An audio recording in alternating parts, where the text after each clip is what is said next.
Hi guys, I'm going to record my video today hopefully to support parents and carers who have children or young people living with them at the moment during lockdown. So a few parents and a few adults who I've spoken to who are looking after children have expressed concerns or worries about schoolwork during lockdown.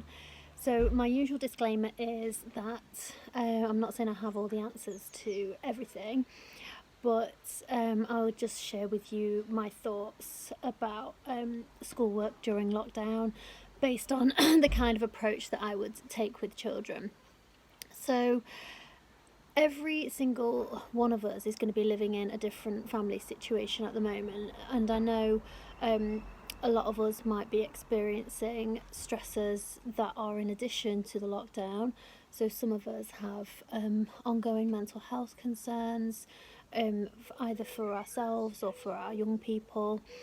Some of us have mental disabilities such as autism, ADHD.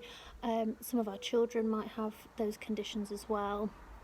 Some of us might be living in quite difficult family circumstances, and we might have experienced domestic violence either in the past or at the moment, and obviously those kind of issues can add to the stresses of a lockdown situation.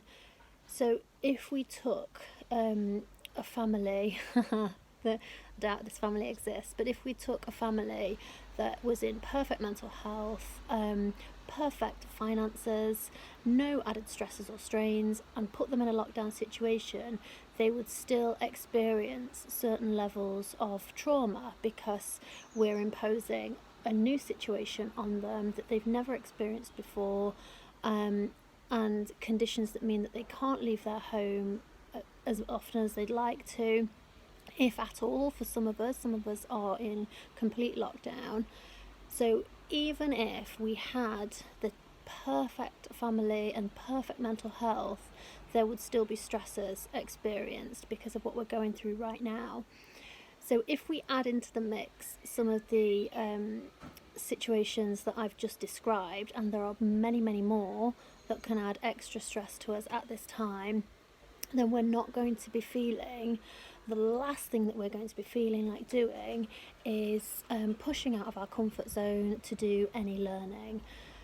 The brain cannot function in a stressful situation in any other way other than to make itself and us feel safe. So the first priority for us at the moment, if we're experiencing heightened stress, is to reduce that stress and feel safe. And I've talked before about removing or reducing triggers wherever you can. And if schoolwork is one of those triggers, so if schoolwork is causing tension in your family that is unbearable or difficult for you to cope with, or difficult for your children to cope with, remove it and feel no guilt about removing it, because like I've said, and I really want to stress this, at the moment the priority is for us to feel safe. When we feel safe and when we feel secure, we might want to do some learning, and your children might want to do some learning, but you know your children better than anybody, and you know your family situation better than anybody, and you can work on that when that time comes.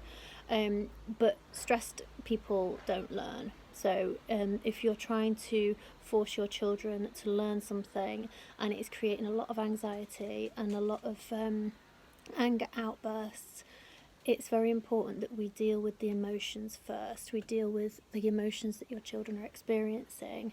And hopefully I've given quite a lot of suggestions in other videos about how we can help our children manage their emotions. If you can get your children to a point during lockdown where they feel safe and ready to learn, well done you. And go for it if that feels right for your family. And like I've said, if it doesn't, and if it's not working, and if it's adding extra stress for you guys right now, focus on connecting, focus on relationships, focus on creativity. And even that comes with a little bit of a disclaimer. Some of us feel under a lot of pressure to be very creative. We might see posts on social media about families that are painting and making and building and doing all of those things, and we're feeling like we're massive failures because we haven't actually done anything creative with our children. Again, only do those sort of things if it adds to your mental and emotional well-being. If all you can manage to do is get out of bed, sometimes that is more than enough. And if all you can manage to do with your children is give them a cuddle and feed them, then again, it's more than enough. So I think my advice when it comes to anything academic is to put as little pressure on yourselves and your children as possible at this time, and not to feel guilty about it, and to know that that is okay. When your children go back to school, your wonderful teachers will pick up where your child is, and they will support them and help them to learn. We're in a situation that we have never been in before. It's completely out of the ordinary for all of us, so there is no right or wrong way to manage this, but our main aim is to just feel as safe and secure as we can. Okay, I hope that's been helpful for you guys, and I hope that you are able to feel elements of safety and security during this really, really difficult time, and let that be your focus. And when and if you get to the point where your children are ready to learn, you can deal with that then.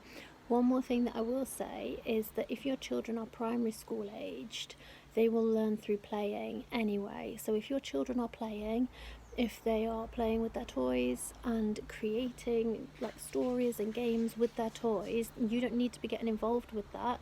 They can be doing that on their own. You can join them if you want to, but even if you join them, I recommend taking a back seat and letting them guide the play. If your children are playing, they are learning. So again, you can, relax a little bit and accept that they will be learning through their play. If your children are spending this time just being with you, they are learning, connecting through relationships, which is so vital for learning as well, so that when they do come back to school, they will have learned without you actually teaching them anything. They will have learned how to feel safe with somebody, how to interact with other people, and they can bring that into school, which is such a massive, massive part of their education anyway. So what I'm trying to say is, whatever you guys are doing, it is enough. Yeah, and that's it really. I will catch you later. Any feedback is welcome, and you guys take care. Bye bye.